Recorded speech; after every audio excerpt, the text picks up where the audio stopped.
Stephen Craychild, a Canadian Indigenous leader, met with President Donald Trump on the tarmac at Calgary International Airport ahead of the G7 summit, sparking controversy over Trump's historical record and treatment of Native Americans. Despite initial reservations about meeting Trump due to his controversial policies towards Indigenous peoples, Craychild decided to stay and engage in a lengthy conversation with the U.S. president. He emphasized the importance of promoting peace and protecting clean water for future generations, rather than resorting to negativity or conflict. The encounter has raised questions about the impact of high-profile meetings between world leaders and Indigenous representatives on global policy and reconciliation efforts. The FBI is warning millions of Americans about a new text scam targeting iPhone users, posing as their state's Department of Motor Vehicles. The scammers claim that unpaid tolls or fines will result in license revocation and jail time if not paid immediately. Experts warn that clicking on the link can lead to malware installation, data theft, and unauthorized charges.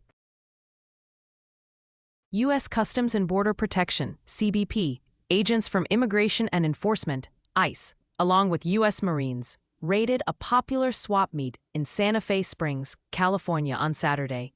The raid resulted in 2 arrests and left many vendors and customers shaken amid ongoing protests against ICE actions. A Wisconsin dairy farmer, Adam Faust, has filed a federal lawsuit against the U.S. Department of Agriculture, alleging that the Trump administration's continued implementation of diversity, equity, and inclusion programs discriminates against white farmers like him. The lawsuit names 3 USDA programs and policies it says put white men at a disadvantage, violating the Constitution's guarantee of equal treatment. The Federal Aviation Administration issued a brief ground stop at San Diego International Airport Monday morning due to foggy conditions, causing delays for over 100 flights, with some being canceled. As of 10 a.m., more than 100 departing and arriving flights have been delayed, averaging 15 to 30 minutes in delay time. In Barcelona, a group of protesters from the Assemblea de Barris pel Decreixement Turístic organized a demonstration against mass tourism, citing its negative impacts on the environment, housing costs, and residents' dignity. The protest featured symbolic actions such as squirting water pistols at luxury shops like Louis Vuitton, with activists calling for responsible tourism practices that respect health, labor, and local communities. The Louvre Museum in Paris has been brought to a halt by striking staff who say the institution is crumbling under the weight of mass tourism. Workers, including gallery attendants and security personnel, refuse to take up their posts in protest over unmanageable crowds, chronic understaffing, and untenable working conditions. The disruption comes just months after President Emmanuel Macron unveiled a sweeping decade-long plan to rescue the Louvre from precisely the problems now boiling over. With thousands of stranded visitors and limited communication, the world's most visited museum is struggling to cope with its own success. The Albemarle Micropolitan Statistical Area has ranked in the nation's top 10 for population growth, with a 2.3% increase from July 2023 to July 2024. The city is experiencing a downtown revitalization, with new businesses, restaurants, and housing developments emerging. The area is also home to a growing art scene, with local artists like Jack Williams contributing to the community. As the city continues to grow, officials are focusing on attracting high-paying jobs and careers for residents. A pedestrian bridge in Pune, India's Maharashtra state, collapsed on June 15, killing at least 2 people and injuring 32. The incident occurred as the area was heavily flooded from recent rains, despite clear skies leading up to the collapse. The 30-year-old bridge has become a popular tourist destination, especially on weekends, with thousands of visitors flocking to it every weekend.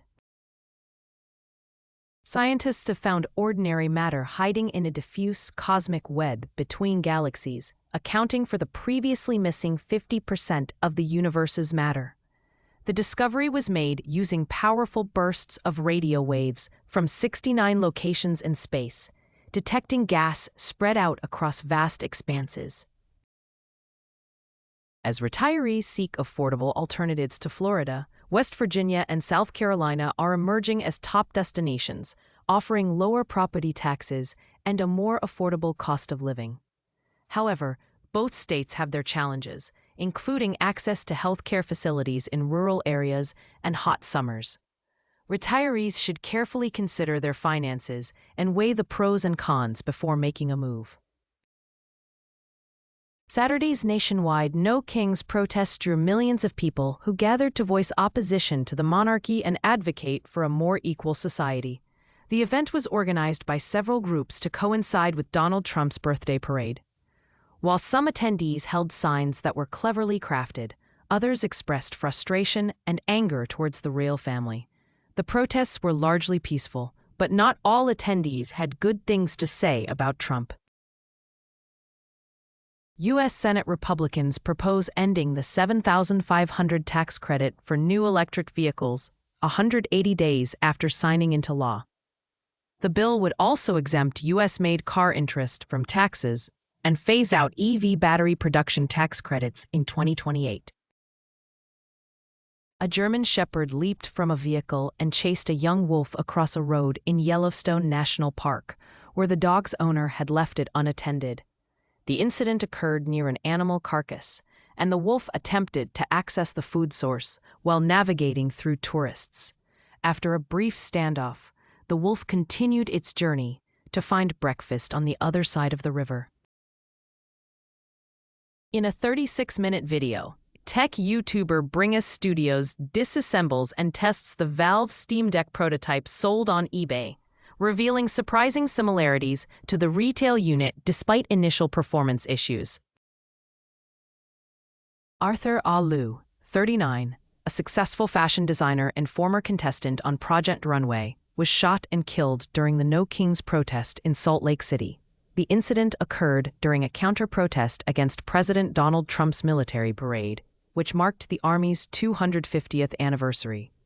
Authorities have charged one of the suspects, Arturo Gamboa, with murder, and are investigating the self-identified peacekeepers. Alu was known for celebrating Pacific Islanders through his fashion designs, leaving behind a wife and 2 young children. An Air India flight bound for New Delhi was forced to turn back mid-air due to a technical issue on its Boeing 7878 Dreamliner, the second serious incident involving this aircraft type in less than a week, prompting safety concerns and calls for enhanced oversight. Geoffrey Hinton, known as the godfather of AI, warns that mass job displacement is already happening due to automation. He advises seeking safer jobs like plumbing or healthcare where human touch is essential. The head of the UN Nuclear Watchdog Agency warns that Israeli airstrikes on Iran's Natanz nuclear enrichment facility pose a significant danger due to potential radiological and chemical contamination, while radiation levels outside the complex remain normal. The main concern is the chemical toxicity of uranium hexafluoride gas, which can cause deadly burns if inhaled. A study of ancient bivalve fossils reveals that despite losing around 3/4 of their species, many survived and thrived in the wake of a mass extinction event 66 million years ago. The findings suggest that biodiversity may rebound differently from past recoveries, highlighting the complex nature of ecosystem resilience. A Reddit thread asked flight attendants to share their worst, weirdest, and most disturbing stories from the job. The 23 tales reveal a range of shocking incidents, from passengers leaving behind unusual items like a fake leg or a sick bag full of urine, to bizarre behaviors such as men demanding sanitary napkins or a woman changing her baby's diaper on her tray table. Flight attendants describe how they handled these situations and share their experiences working with the public. The stories highlight the challenges and dangers faced by flight attendants in their line of work.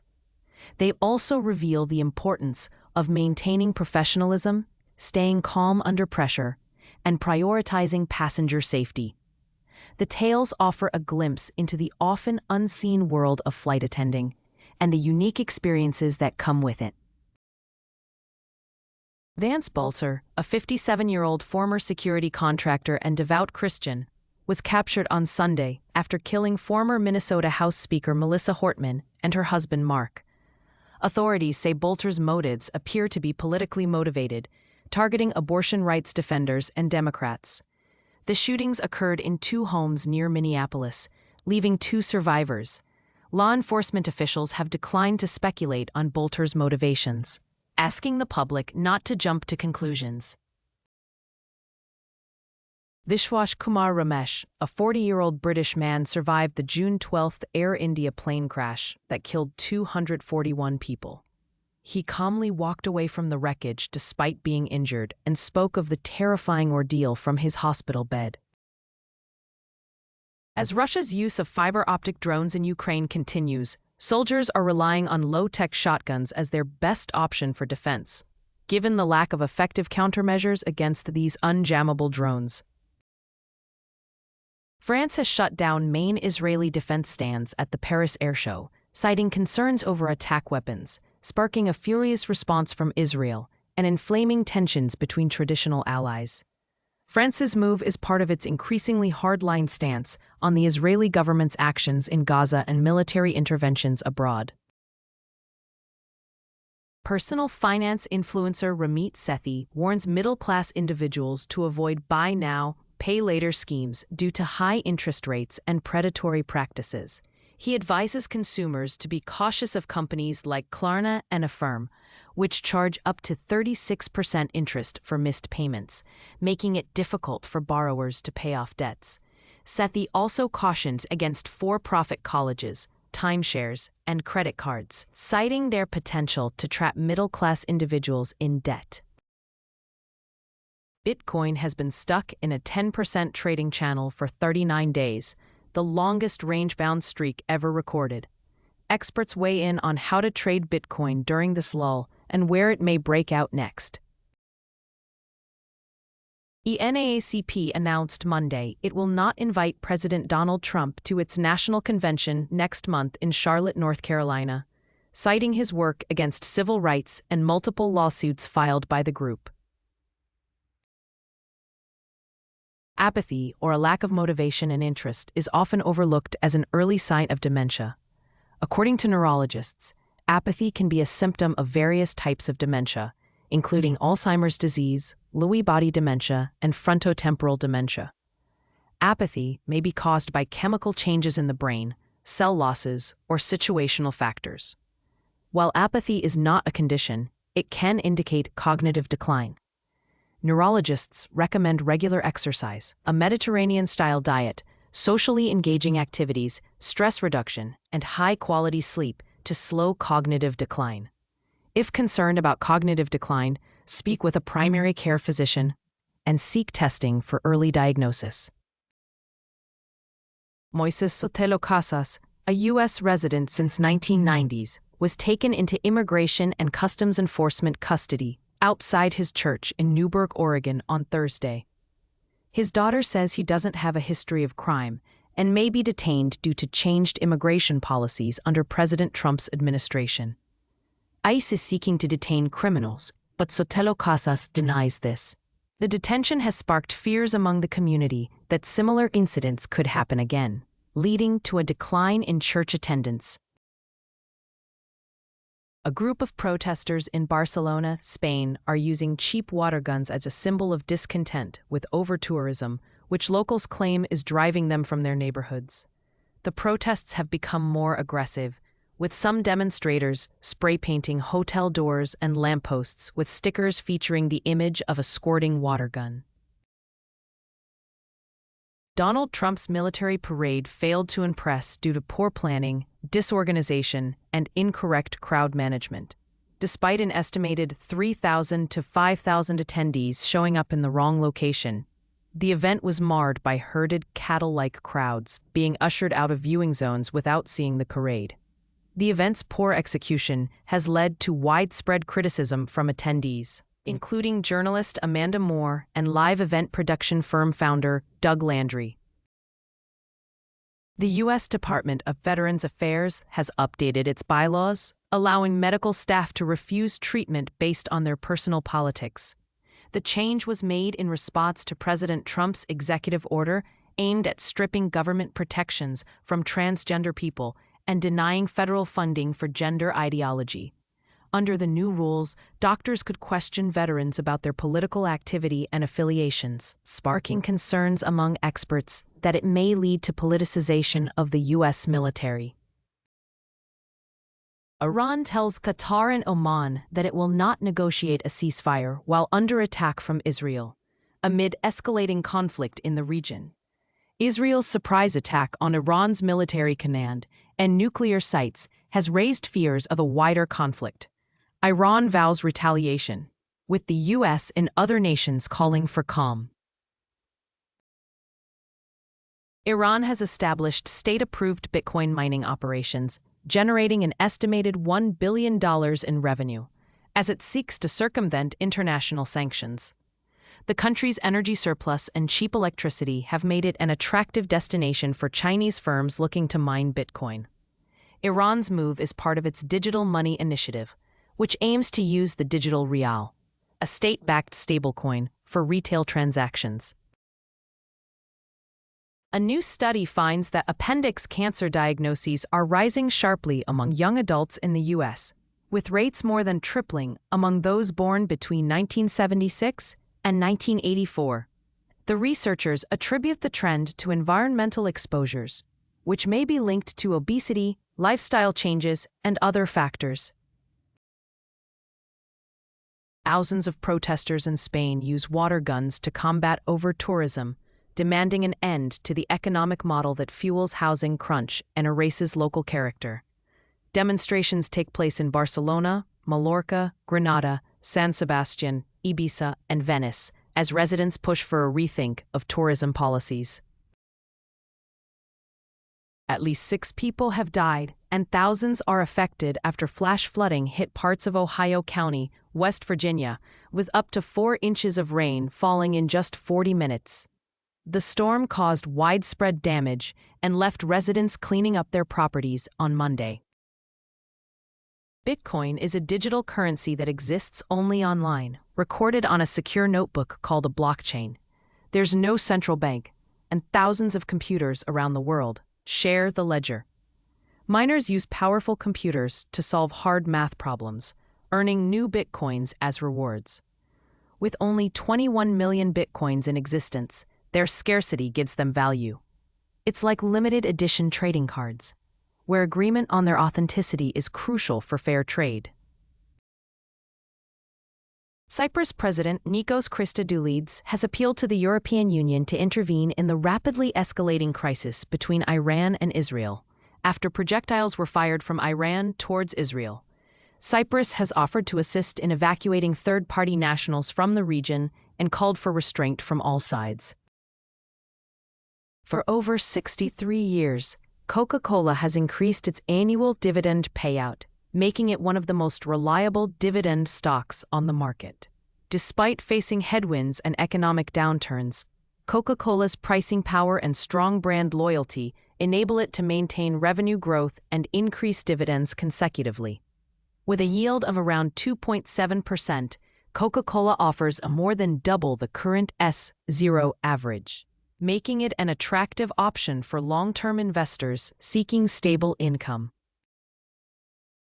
A new study reveals that the world's largest wild goat, the markhor, is losing its home due to livestock grazing in the Kashmir region. The study warns of a possible collapse of biodiversity and increased vulnerability for young markhors, highlighting the need for conservation efforts, such as protecting fawning sites and regulating livestock access. The U.S. aircraft carrier USS Nimitz has left the South China Sea and is heading west, after a planned port call in central Vietnam was canceled due to an emergent operational requirement. The ship had been scheduled to visit Da Nang City on June 20th, but the cancellation occurred just days before. According to marine traffic data, the carrier was moving west towards the Middle East, where tensions between Israel and Iran are escalating. President Trump's $45 million parade on his birthday and 250th anniversary of the U.S. Army drew low turnout and criticism, with many comparing it to North Korean displays favored by dictator Kim Jong-un.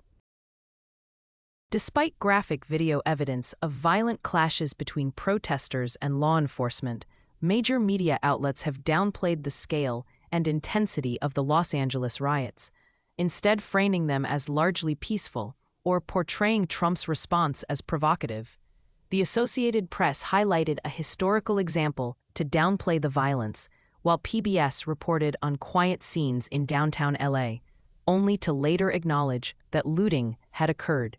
Meanwhile, ABC News praised protesters for self-control, and NBC News framed the protests as concentrated around a small area.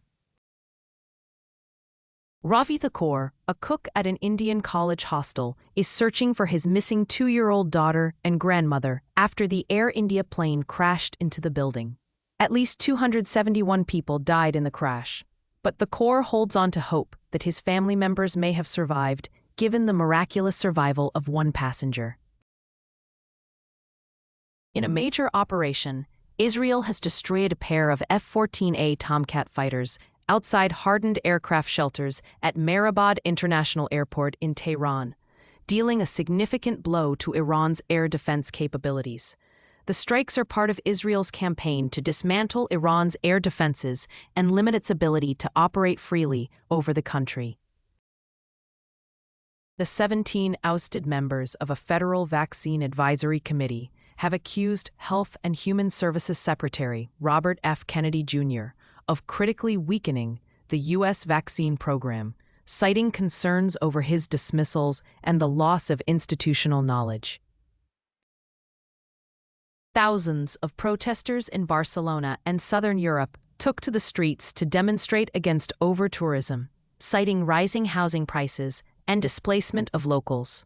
The protest, part of a coordinated effort across Spain, Portugal, and Italy, drew criticism for its methods, but was seen as a response to uncontrolled tourism that is changing city landscapes. A Donald Trump supporter and small business owner, Vincent Scardina, is facing financial struggles after 6 of his employees were detained by Immigration and Customs Enforcement due to alleged unauthorized work. Despite their legal authorization, the Nicaraguan immigrants had been targeted under a broadened definition of criminal that includes anyone who entered the U.S. illegally. The incident has raised concerns about the impact of Trump's deportation policy on small businesses and the immigrant community. Israel launched a series of airstrikes on Iranian state television and warned hundreds of thousands of people in Tehran to evacuate, amid escalating tensions between the two regional foes. The strikes came after Iran fired missiles at Israel, killing at least 8 civilians. U.S. President Donald Trump warned Iranians to evacuate the city, saying Iran should have signed the deal I told them to sign. The development has led to a significant escalation of violence in the region, with hundreds of people killed and thousands more injured. A former U.S. Coast Guard Lieutenant, Peter Stinson, has been arrested for allegedly making threats to kill President Trump on social media. The 19-page FBI affidavit lists out dozens of alleged social media threats made by Stinson between 2020 and 2025. He faces up to 5 years in prison if convicted. U.S. Senate Republicans aim to approve President Trump's budget bill before July 4th, but disagreements over Medicaid cuts and tax deductions threaten progress. The Senate Finance Committee released details on President Trump's economic agenda, including plans to cut Medicaid funding. The proposal aims to reduce healthcare spending by $1 trillion over 10 years, with deeper cuts potentially affecting vulnerable populations. The plan is part of the larger Trump budget bill. Authorities have apprehended a suspect who impersonated a police officer, killing one lawmaker and shooting another in Minneapolis. The suspect's homes were visited by families of the 2 slain lawmakers, sparking concerns about safety protocols. CBS News correspondent Lilia Luciano reports on the latest developments. At the G7 summit in Canada, President Trump navigates trade tensions as Israel launches airstrikes against Iran, sparking concerns about global economic stability and potential for new diplomatic efforts. California's Insurance Commissioner Ricardo Lara announced an investigation into State Farm's handling of wildfire claims, citing concerns over claim management and record-keeping. The investigation follows a series of complaints from wildfire survivor groups, with State Farm saying it is cooperating with the state. The California Department of Insurance has already recovered $40 million for fire survivors, while State Farm has paid out nearly $17 billion to policyholders affected by the Eaton and Palisades fires. The American Bar Association filed a lawsuit against the Trump administration, alleging that President Trump's orders to punish law firms are unconstitutional and have led to a chilling effect on pro bono representation. The suit claims the administration is using executive powers to coerce lawyers into abandoning clients and causes the president dislikes. Vance Bolter, charged with murdering 2 Minnesota lawmakers and wounding another, visited the homes of multiple other elected officials before the attacks, according to an FBI investigation. Bolter, 57, has been charged with murder and attempted murder in state court and faces federal charges including stalking and murder. The FBI says Bolter stalked his targets and planned the attacks carefully, researching the victims and their families as well as conducting surveillance on them. Dr. Fiona Havers, a top CDC official, has resigned amid concerns that her data would be used unobjectively in making vaccine policy decisions under new leadership from Health and Human Services Secretary Robert F. Kennedy, Jr. The move follows a series of changes made by the secretary, including narrowing vaccine guidance and firing members of the Advisory Committee of Immunization Practices, sparking fears about the impact on public health. As Union Pacific freight trains grow longer by up to 15,000 feet, they're causing safety concerns and stranding drivers waiting for the trains to pass in Texas, with many trains now exceeding 9,000 feet long. President Trump says he's received messages from Iran indicating a desire to de-escalate the conflict with Israel, but warned that they should have done that before. The U.S. president confirmed that he's seen a wish to talk and make a deal, but emphasized that Iran is not winning the war. Trump also avoided discussing potential military involvement, citing a need for diplomacy. A suspect was captured in connection with shootings targeting 2 Minnesota state lawmakers. The incident occurred on May 30th. The incident has raised concerns about gun violence in the United States. Flash flooding in northern West Virginia has killed at least 6 people, including a 3-year-old child, and several are still missing. The storms, which followed heavy downpours in Texas, brought torrential rains that overwhelmed local waterways and infrastructure, causing widespread damage and power outages. Rescue crews are ongoing efforts to search for missing persons and assess damage to roads, bridges, and natural gas lines. West Virginia Governor Patrick Morrisey has declared a state of emergency in affected areas and warned residents to stay off the roads. U.S. President Donald Trump has embarked on a Middle East trip as the U.S. and China announced a tentative trade deal, lifting U.S. stocks and easing market concerns.